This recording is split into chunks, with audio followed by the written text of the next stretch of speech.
To set a photo from gallery as a chat background in Messages app on Samsung Galaxy S25 Ultra, open Samsung Messages app and then open the chat with the contact you want to customize.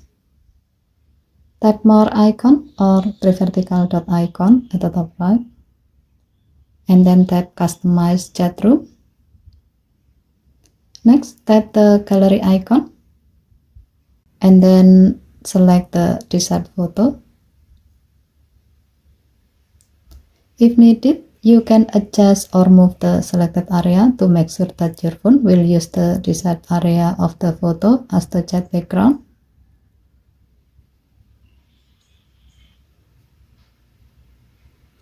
Tap Done button. If needed, you can apply the background to all chat rooms by tapping the Apply to All Chat Room button. Now tap the backgate twice. As you can see that the selected photo has been set as the chat background. Given to the function, using a photo from your gallery as a chat background will allow you to personalize conversation and create a more meaningful messaging experience.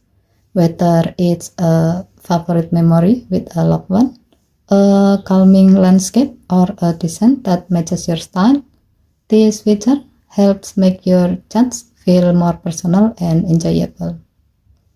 Okay, thank you for watching. Please help to like and subscribe. Have a nice day.